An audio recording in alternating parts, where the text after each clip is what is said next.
Alright folks, today we're going to work on fin number 1 in the Cat's Meow album. After I finished up the cover yesterday, I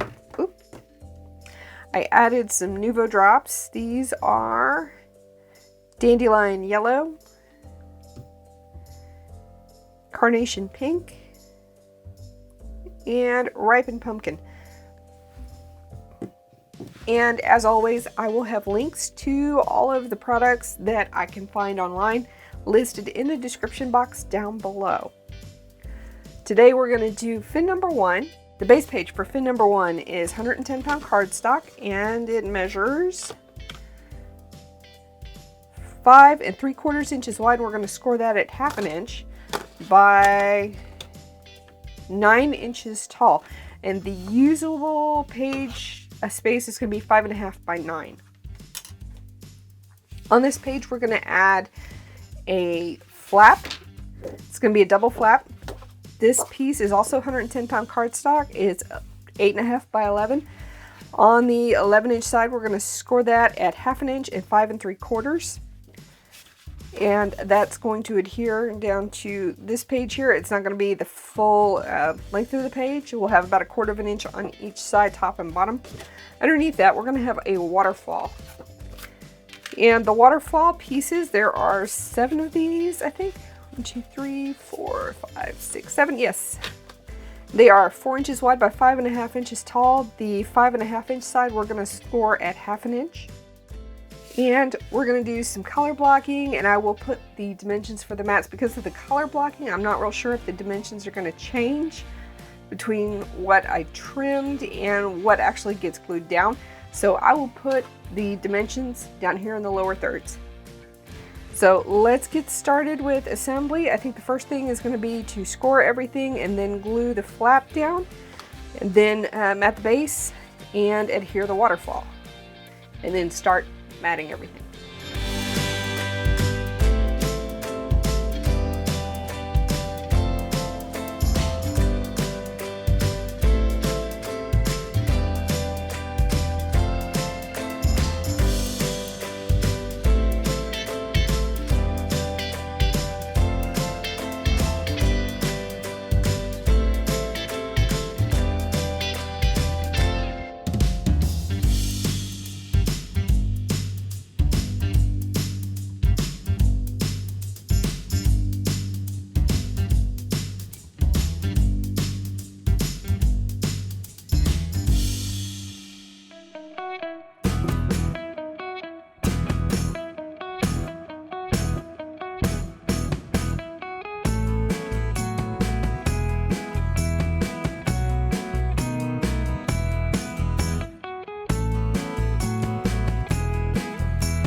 Alright, ended up trimming about 1/8 of an inch off here just so that it would have enough room to close.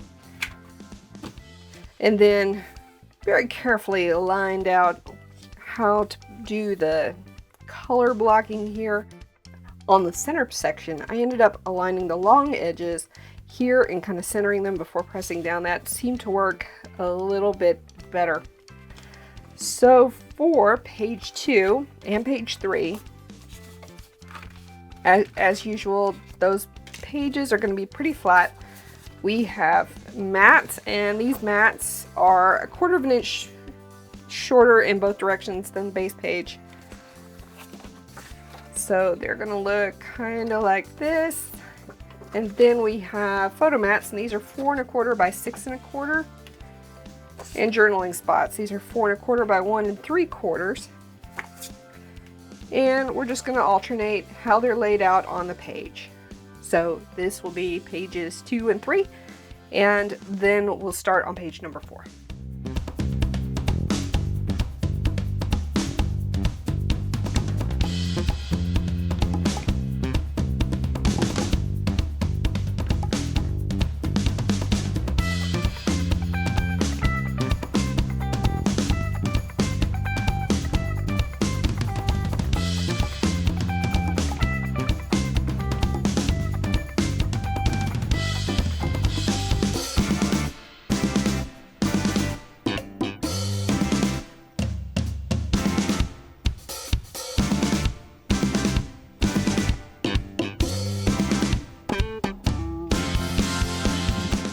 Alright, we are done with page 1 and 2, so we're going to set that aside, and we're going to finish page number 4. Page number 4 is going to have a flap that comes down from the top, a pocket, and then a folio that inserts into the pocket over the flap to hold the flap down. And let me grab the pieces. And if the dimensions are altered in any way, I'll put those up in the lower thirds down here. The folio dimensions are 8.5 by 7.5. We're going to score the 8.5 inch side at 4 1/4, and the mat for this should be 4 by 7 1/4. The base mat for page number 4 is 5 by 7. And the pocket, this is going to be the flap. This is 4.5 by 6 3/4. And we're going to score the 6 3/4, actually, it's 4 3/4 by 7. We're going to score the 7 inch side at 1/2 inch. The mat will be 4.5 by 6 3/4. This is the mat for the folio. The folio mat is 4 by 7 1/4. And we're going to do some color blocking and such on the pocket and the flap. The pocket's dimensions are 6 1/4 by 3. We're going to score the 6 1/4 inch side at 1/2 inch and 5 3/4. And the 3 inch side, we're going to score that at 1/2 inch. Now the overall mat dimensions for the pocket are 5 by 2 1/4, and the overall mat dimensions for the flap are 4.5 by 6 3/4.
Okay, that wraps up fin number 1. Had a little bit of an oopsie right there. I thought it was dry, and obviously it was not. Next video up will be fin number 2. And if you like this video, don't forget to hit that like button and subscribe so that you'll get a notification for when video number 2 goes live. And we'll see you in the next video. Bye!